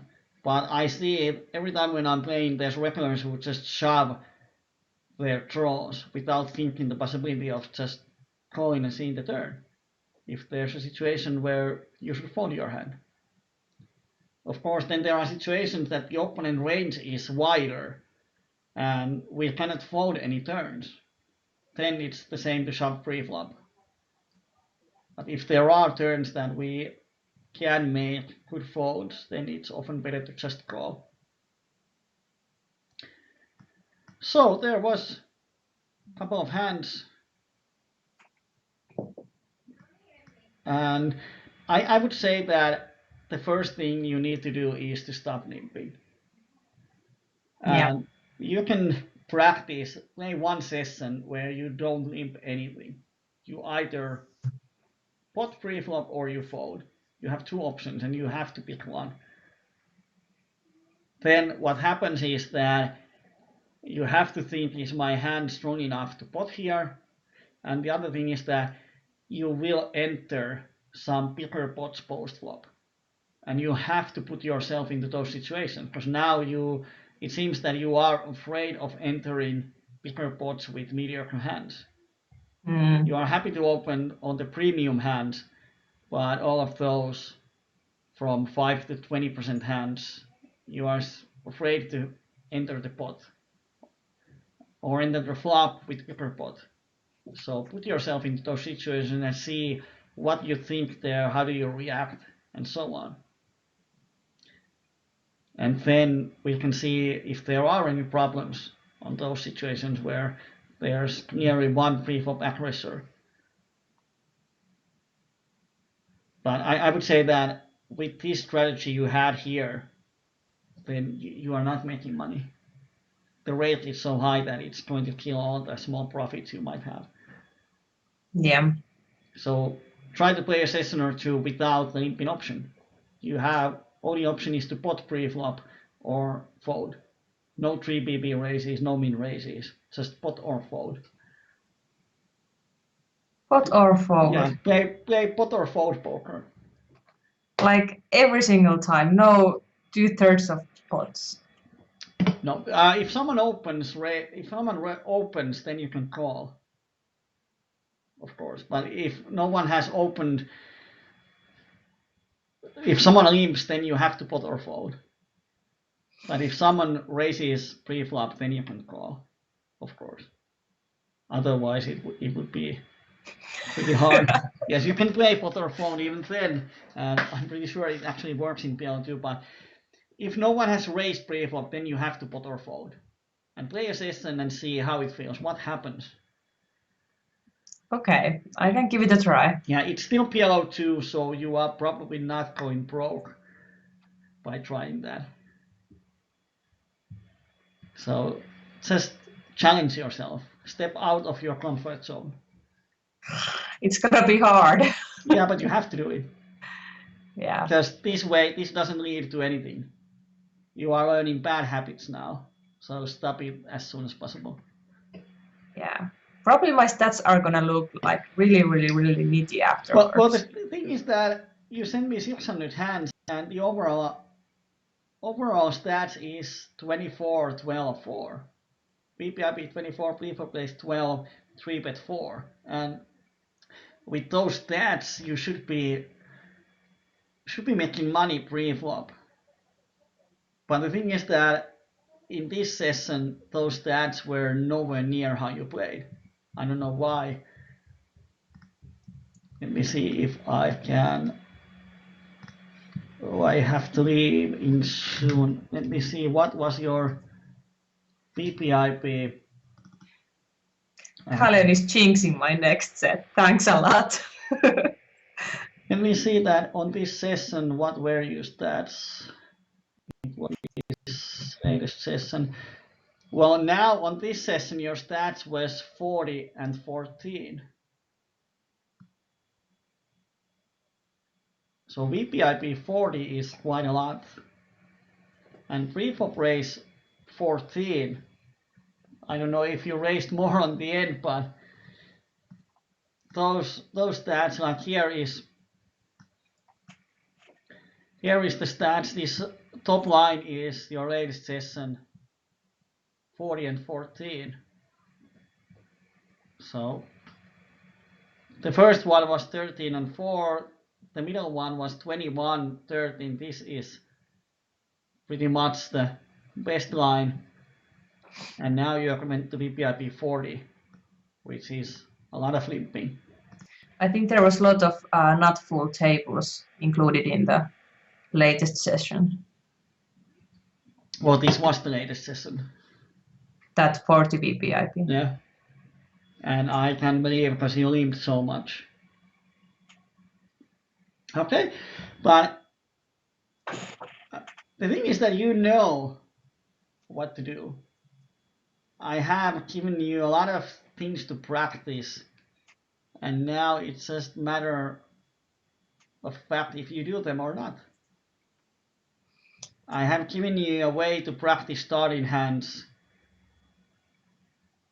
As you can see in our first video, how you can use Pro Poker tools and practice starting hands. If you do that 15 minutes a day, then by the next Friday you have a really good understanding of starting hand strengths.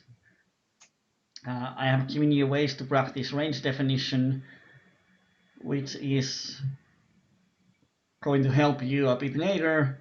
I've given you ways to practice equity calculations, calculating your outs, implied odds, and so on and so on. You have all the tools you need. But now if you want to earn PLO, you have to do it. So now it's just up to you. And I know it's hard. 99% of the poker players who want to become professionals never do the work outside the tables, and that's why they are not professionals. No, numbers coming up. Yeah, and work. That's the only way to learn something. Yeah, that's for sure. Yep. But luckily, Kauris just gave me the jinx back, so I'm going to be on a plus side next time. Yeah. The thing is that you have to give yourself an opportunity to win big pots. And by limping, you are denying that option. Yeah, I can't deny that it wouldn't make any sense to me, and in a way, I'm a bit happy now that I would have played some of those hands different than I played them as they were, but still lots to learn. So it's a progress. And I hope that in 2 weeks or when we have the next session, we are seeing more aggressive Dayah, who is just picking up the money everyone else is handing. Yeah, maybe I need to pick up my devil horns and start to play with them. Get some aggression. One option is that if I have time at some point, I could play PLO2 and make a small video and post it to the forums. So I can show how I would approach those really nice looking PLO2 tables. Yeah, they are nice. You should definitely give it a try. There's something to compare yourself. Okay, but yeah, now I have to go. And we've done a bit overtime, but it was fun. It was fun and very, very useful. Thank you so much. Yes, and post on the forums. Now go and play a session of Potterfold poker and let's see how it goes. I just might give it a try. Yeah. Okay, and thank you everyone on the chats. Nice to see people waking up this early. And see you next time. Really earlier than usual. All right. Okay. And have a fun day and bye-bye. Nice Sunday.